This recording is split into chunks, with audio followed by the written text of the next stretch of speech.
How to use Freetrade. In my opinion, the best investment app in the UK. In this video, I'm going to cover how to sign up for Freetrade, how to make an account, and how to use the app. The first step in signing up for an account with Freetrade is to go down to the description and click on my referral link. Both of us will get a free share worth £3 all the way up to £200. It's less likely at that end, but it's possible. If you don't have the app, it will take you to this website, tells you about Freetrade, just gives you some information, and lets you click the button to open the app, which takes you to the Play Store. Once you're at the Play Store, you click install, and that will just install the app, like any other app. Once it's installed, you open the app up, and it'll show you this screen, which tells you to sign up. You click that button, nice and simple. It takes you to a screen asking for your email. After you put in your email, they will send you an email. Once you have the email, you click the button, it says open your mail app. You go to your email, and nice and simple, it just has a login to Freetrade button. That confirms your email. Then once you're in the app, you choose a passcode, and it lets you pick whether you're going to use a biometric fingerprint or retina scan or something. Then you just start putting in your details. After that point, you're just putting in your information. It's nice and simple. It's just like any other account.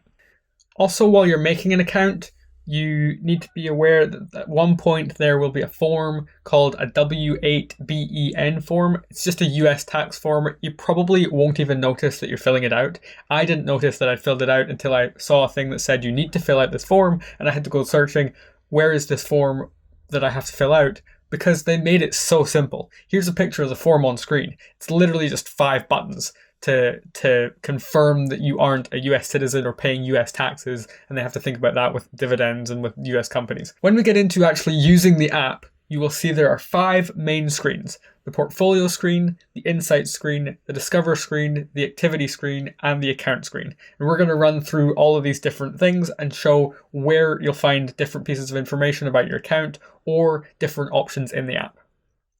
So first off, we have the portfolio screen, the main screen. This gives you how much money you have in your account, how much profit you've gained, what your investments are in the portfolio, how much they're worth each, and then you can click on those and get information about them.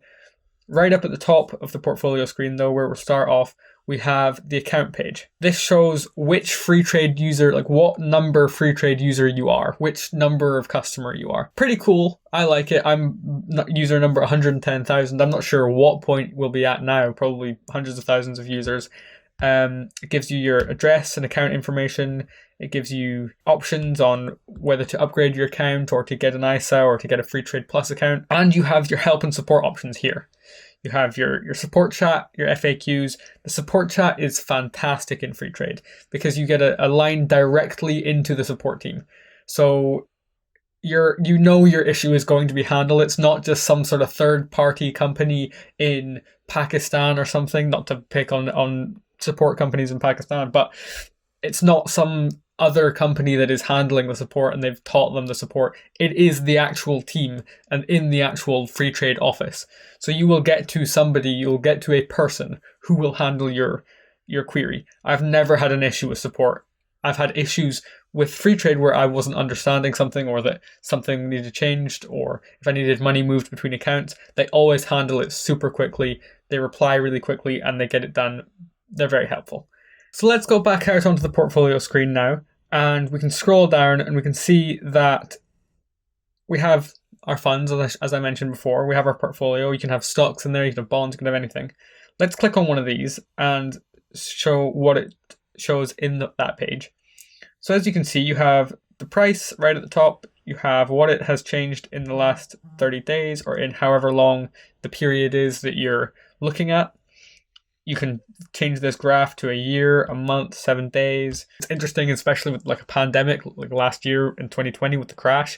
You can look at, okay, what companies are getting hit the most. You can look at the shape of the graph and see, oh, this company was actually doing badly before the pandemic. And just these little things where like Amazon always has a really interesting graph whenever there's a massive crash because they get a slight dip and then they always take off afterwards. It happened in 2008 as well. It's always interesting. But you can scroll down and you get information on the current value of that investment. You get the number of shares you have, the average price per share that you paid for that investment, and you have your profit information, which is what we're always liking to see, what we're always interested in seeing. You have your percentage and the actual amount, which is useful because nobody wants to try and work out what the actual amount is based on the percentage. You might do your math wrong or something and get it all mixed up. And then you can just scroll down and see the recent purchases that you've made in those investments. When you scroll right down, you can see a description about the investment, and you can see the information document of a fund. Stocks don't have information documents, but funds, you get an information document. You get your costs and charges document, which tells you, as you can see in this picture, it tells you the amount you're paying per year on that fund, the percentage you're paying, which is very, very, very important. I've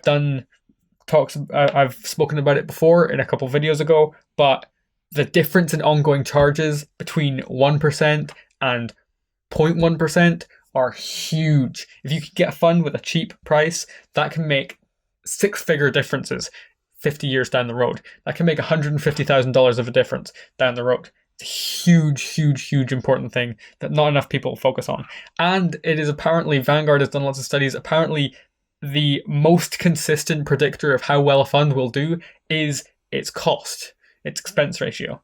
So a very important thing to focus on when choosing a fund. Next, let's take a look at the second page, the Insights page. This is a page I don't really visit that much, but they are adding more and more stuff to it, so it is becoming more and more useful. Firstly, it has this little section at the top that shows your portfolio performance that you can go in and you can look at much more detailed information about how your portfolio is performing and how it's performing compared to the rest of the market, which is very useful to know. Then you scroll down, you have your portfolio breakdown of how many stocks, cash, bonds, commodities, but it shows that I am not holding much cash in this account. I am holding mostly stocks. You can also scroll to the right, and if you own stocks, you can see all the sectors that those are broken down into. If you own individual stocks, if you own Microsoft, or if you own banking stocks or something, you can see which sector those are broken down into. But when we go into the portfolio performance, you can choose to see this percentage up at the top. You can change this to 1 month, 3 month. This is the percentage based on if you hadn't been putting money in and out of the account, if it was just a set amount that you'd invested at first and just left it, how that would have grown by itself, which gives you an interesting average of what returns you're getting on your money. Then when you scroll down, you can see a graph of how your investments are performing compared to just an all-world fund, which is interesting because the fund that they're choosing to base things on is the fund that I own. But I also own the value fund, so that changes the performance a little bit. Next, we have the Discover page. This is where you will find stocks. This is where you're going to find what you want to invest in.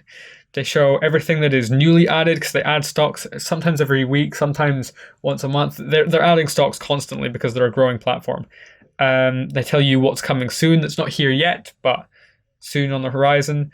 They give you categories that are popular, like green energy or popular ETFs, and then you can go and search through sectors if you want to. Down at the bottom, though, we have See All, which is the important section, really, which gives you can choose just to look at UK stocks listed on the UK market, US stocks listed on the US market. They aren't necessarily actually in the UK or in the US, but they are stocks that are listed on those exchanges.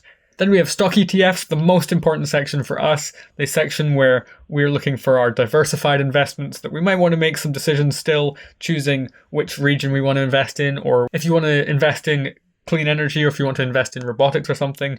But stock ETFs, the most important section for me of this app. And they've been adding more, and I'm always excited to get more different ETFs in. Then you have bond ETFs, not a section I look at much, but that's where bond ETFs are. And then you have, if you don't want to split up stocks into UK or US, you can just click stocks and look through all of them there. So that is basically the Discover page. Next, you have your activities page where you can see all of the investments that you've made into your funds or the different top-ups that you've made into your account. And if you have any withdrawals or anything, you also can see statements that you can click on and get a PDF statement, which is nice and useful. Then lastly, we have the account page. This is where you see information about, for me, it shows at the top, it shows my ISA, how much I have left of my allowance, my £20,000 allowance every year. It also shows how much cash I have in my account. It shows the bank account that you have linked to Freetrade. And then at the bottom here, you have the top up buttons, the withdraw buttons. This is where you want to top up or deal with any transactions in the account going into or out of the account. For me, it says I can transfer to Nationwide, but that is any bank account that you want to link that will work with Freetrade. It's just Nationwide because that's who I have my account linked with. And then at the bottom it has Google Pay. Google Pay, there's a limit of £1,000 putting into your account. So if you have a couple of hours and it's not an instant worry, like an instant necessary transaction you have to make, use the bank transfer and just leave it. Google Pay is an instant, takes 10 seconds or whatever, but you can only use £1,000 throughout the lifetime of using the app. So that is basically the app. That is a navigation of the app. That is all of the different sections of it, the different pages. I'm not very good at tutorials, but I hope that helped. Thank you very much for watching. Subscribe down below. I've been John Williamson, and I will see you in the next video.